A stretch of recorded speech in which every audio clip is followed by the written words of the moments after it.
Well, thank you, Heather. That was a work of art in itself. And thanks, Pam, of course, wherever she went there. She is friend, colleague, and president. Hashtag no collusion. I'm grateful to Antonia Lant and for the nominators who wrote on my behalf. Why, I don't know, but so thank you. The selection committee, having been on that committee, it's a job that demands a lot of your personal time and with no acknowledgement or remuneration. Thank you so much. My many mentors and colleagues throughout the years, too numerous to mention. You know who you are if you're still alive. The amazing students, both undergraduate and graduate, many of whom are in the room. Thank you. My greatest devotion is to Susan Omer, a brilliant scholar, archivist, SCMS Dissertation Award winner, and administrator who's been my muse, my colleague, my lover, my fellow film freak for more than 20 years, and who against the odds make me a fan of opera. Many thanks to you all. This award means so much to me.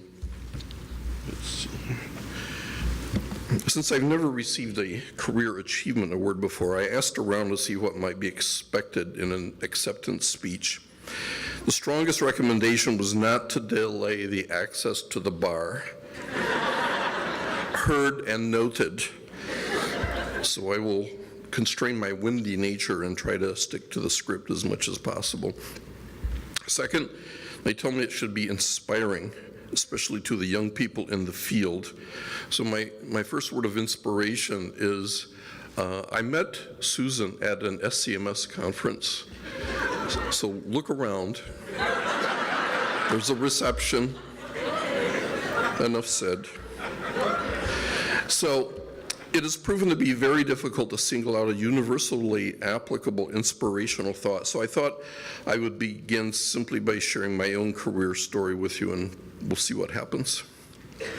Perhaps a good place to begin is with Laika, a Samoyed and Terrier mix impounded from the streets of Moscow, who was shot into space aboard Sputnik 2 in November of 1957. We could call her First Dog. This mutt scared the crap out of the scientists in the Eisenhower Congress, which enacted the National Education Defense Act less than a year later. Accordingly, when my family released me to the nurturing University of Michigan, the NDEA paid for every cent of my tuition and expenses for 4 years. Have we forgotten that there are entire generations of scholars and teachers out there who came to fruition because of the support and encouragement of state and federal governments? Have we forgotten that being able to take people of humble means and send them to the university is the great source of the knowledge and the future of tomorrow? So inspiration, number 3 is support politicians who will fight to restore faith and respect for everyone pursuing education careers. We have an interest in rewarding good students, not crushing them with demoralizing debt. And when you can, give something back to the school that made you what you are. The expectation for me in the 1960s was that I would win the Cold War as a rocket scientist, but I fell in with bad company. There was a tiny clique of student movie enthusiasts and an even smaller cadre of professors who, although there was no such thing as film studies back then, tolerated my proto-academic writing when I approached movies as works of art and tokens of the films and places of their production. But even the university was just a station along the way, not the starting point for my interest in film.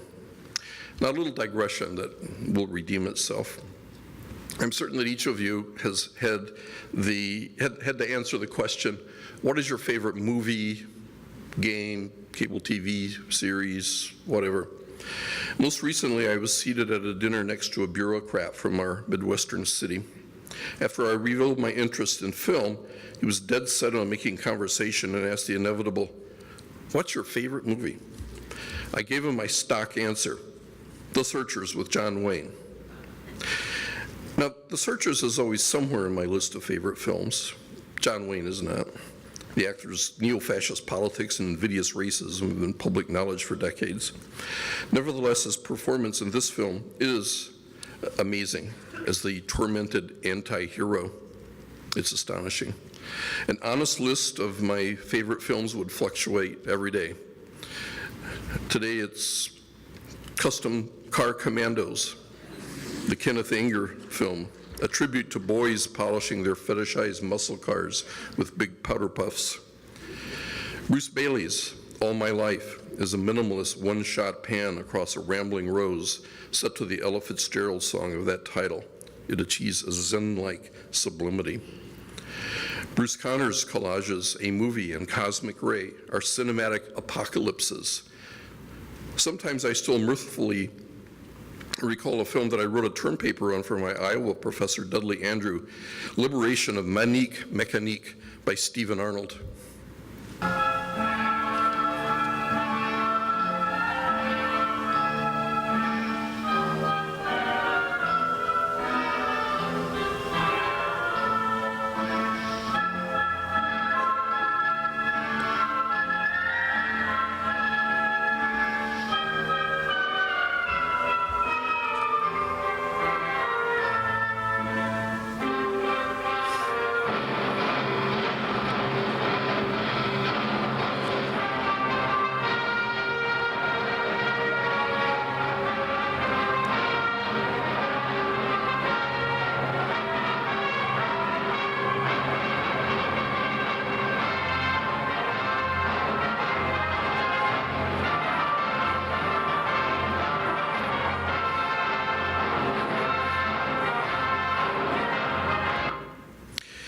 For 15 minutes, the film creates a pulsating miasma of faces, outrageous costumes and flesh, enacting a ritual in which the camera is a protagonist, and where in the orgasmic finale, the filmmaker creates a performance piece in which he becomes one with his own cinema.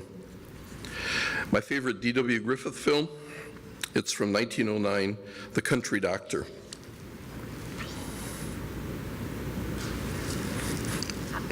The physician must make a horrible sacrifice.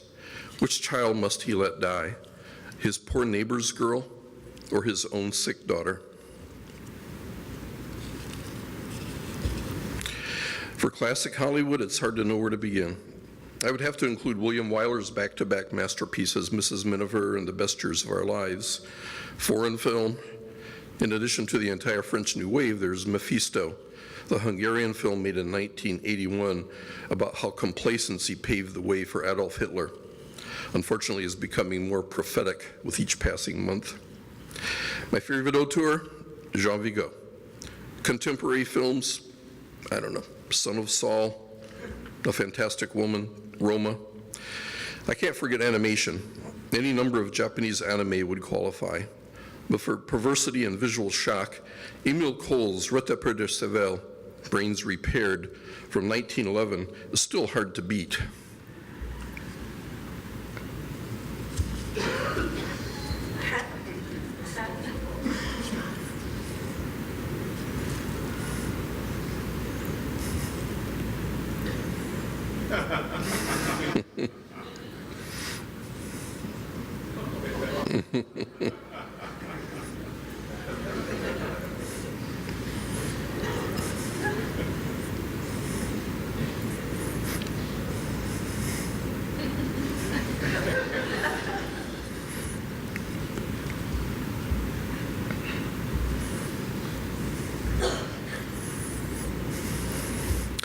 As for my coffin film, the one reel I'd want to accompany me to immortality, that would be Chuck Jones, One Froggy Evening, with its singing and dancing frog.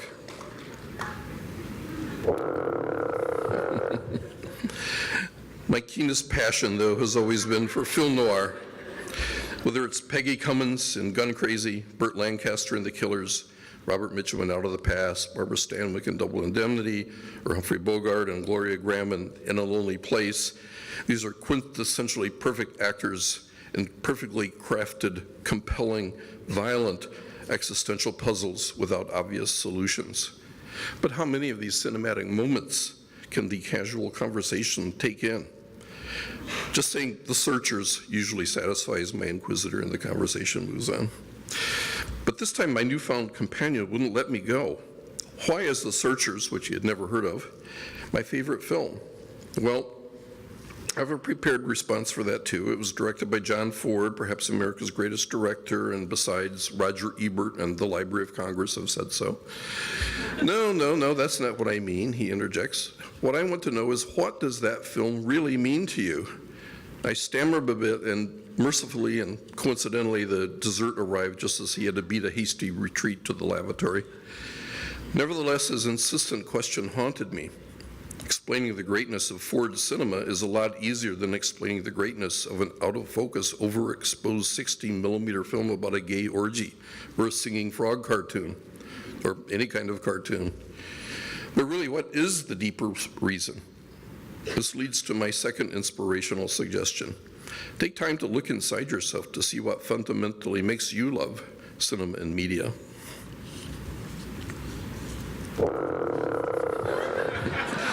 For me, these insights are very personal and bound up in autobiography. Why did seeing The Searchers in 1956 become a fixation for me? So much so that 63 years later, I still offer it up as my favorite. I've tried watching it again through the eyes of my 9-year-old self. As it turns out, 8 or 9 was the screen age of little Debbie Edwards, one of the settler's daughters who was captured. Ford's mise-en-scène isolates the girl visually and psychologically from her family when she goes off to hide in the graveyard.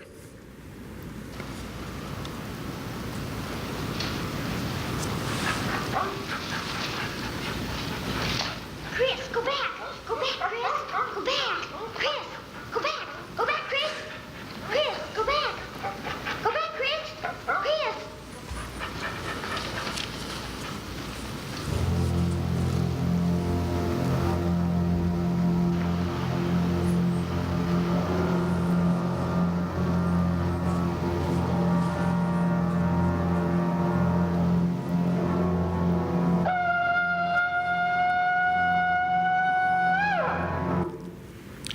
Ford uses the family dog to stitch together the two spaces, using psychology to create suspense.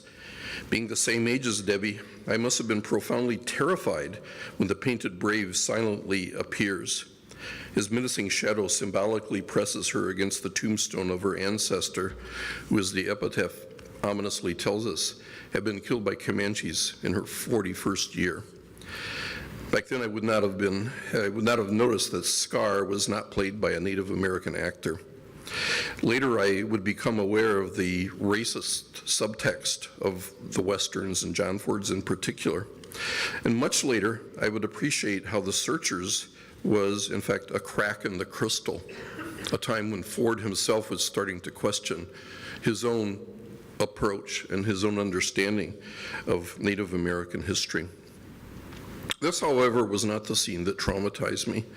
That happened when, in pursuit of the marauding Indians, the settlers discover a heavy stone.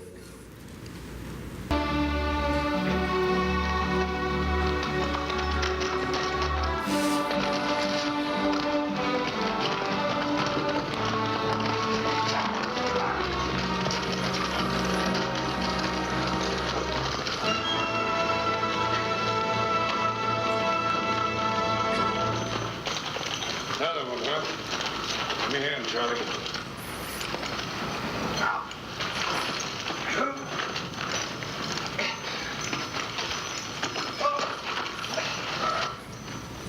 This has come a long way before he died, Captain. Well, Ethan, there's another one you can score up for your brother. I don't like it. What don't you like? Indians on the raid generally hide their dead. And if they don't care anything about us knowing, it only spells one thing. They ain't afeard of us following or of us catching up with them either. You can back out any time you want, Nesby. Ethan, I didn't say that. Didn't say such. Easy, Nesby, easy.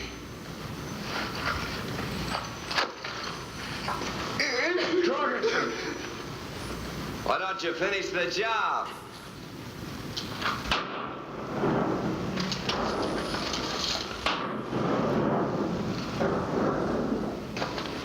What good did that do you? By what you preach, none. But what that Comanche believes, ain't got no eyes, he can't enter the spirit land, has to wander forever between the winds. You get it, Reverend. Come on, blanket head. The image of a stone in the desert that unexpectedly discloses a body is horrifying enough. But then when Ethan callously shoots out the corpse's eyes, even though the target is not shown in close-up, well, that was just too much. Nightmares ensued. Perhaps the self-evident truth of the Native Americans' belief in the sanctity of vision, that there was no heaven for those without sight, and by extension, no movies. Maybe that was the scariest message. It wasn't only the film The Searchers that was part of my formative movie experience, it was also the time and the place. I saw it in the Rapids Theater in Eaton Rapids, Michigan, population of about 3,500, where my family had lived since 1953. Every Friday we would devour cheeseburgers at the beanery around the corner and then line up for the 7 o'clock movie, and there always was a line. Built in 1950, it had some 600 seats and a cry room where mothers could take their rambunctious and/or hungry infants to be rocked to sleep and/or nursed without having to miss any of the action on the screen. What I still remember is the smell, a malodorous bouquet of scorched popcorn, disinfectant urinal cakes, a whiff of baby effluent from that cry room, and the general exhalations of a couple of hundred bodies in one not too well air-conditioned auditorium. Yet this was the space of my dreams, funny, sad, lovely, horrible. I would have olfactory flashbacks to this fleur de mal much later when I began attending screenings at the Giuseppe Verdi Cinema in Pordenone, Italy. Now demolished, it had been built around the same time as the Rapids, and though separated by continents, it shared its aromatic ambience. I broached my autobiographical theory of cinephilia with some of you who have reacted with, I have to say, varying degrees of credulity. I hypothesize that we film and media studies types are especially curious about the culture and its productions that prevailed at the time of our birth and early childhood. Well, this isn't really a scientific theory like astronomy, it's more like astrology. And although you might think it simple vanity, I like to call it introspection. I think this explains why, for me, film noir has always been a kind of body memory. So to prepare for this talk, I put my theory to a test. In fact, it was the ultimate test. The unequivocal empirical results established the genetic beginning of my film career. I knew that my mom and dad enjoyed dancing and going to the show practically every Saturday in Springfield, Missouri, where I was born. What memorable films of the post-war period were they seeing on the screen, starting at 9 months before my birth? Thanks to our interlibrary loan department, I obtained the Springfield Leader and Press for Saturday, July 27th, 1946. It made good reading. This is how the business district known as Park Central Square looked around 1945, with a good view of the crowds lining up to see Merrill Oberon and Fran Chateau in Dark Waters at the Electric Theater. I like to imagine, without any evidence whatsoever, that my future parents are the girl and her beau in his service uniform sitting on top of that jalopy. On that fateful night in 1946, it was at the ornate Giglio's, the 1926 Picture Palace across the square, where my parents saw the film that evidently put them in the very mood that planted the seed, as it were, of my career in the movies. My mom confirmed to me a couple of weeks ago that she and Dad saw this film. I didn't ask her to confirm all the details. Reception study has its limits. She did volunteer, though, that most of their activity in movie theaters had nothing to do with the movies. The film was Lana Turner and John Garfield in MGM's iconic noir adaptation of James M. Cain's hard-boiled crime novel, The Postman Always Rings Twice. Mom told me that they could never figure out what that title meant. There was also a Disney cartoon, but that might be pushing my theory too far.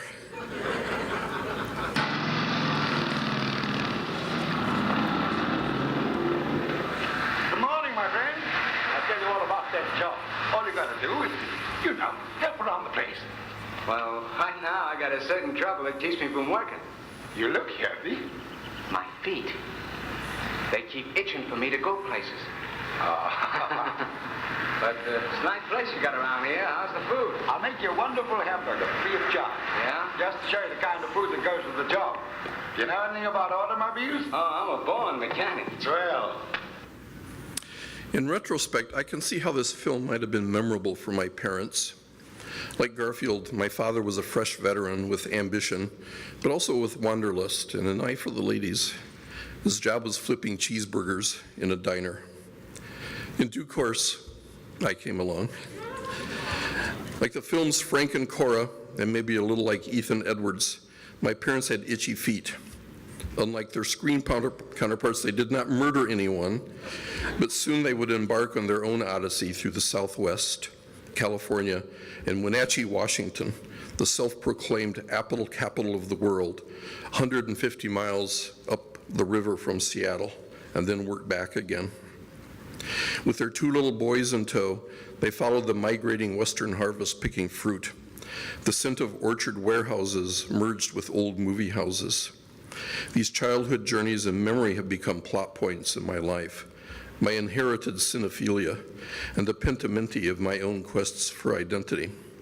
So my final inspiration homily to you is, find your own career story.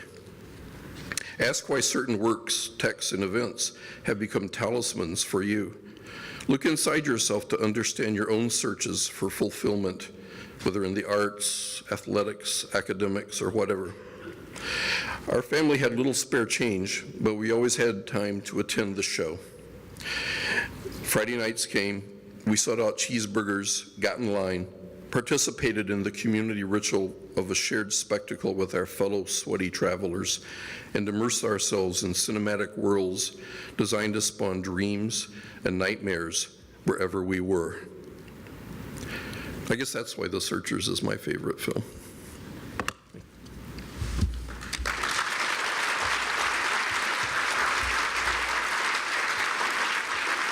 Thank you.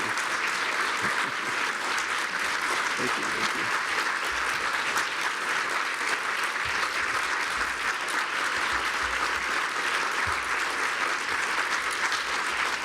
Thank you so much.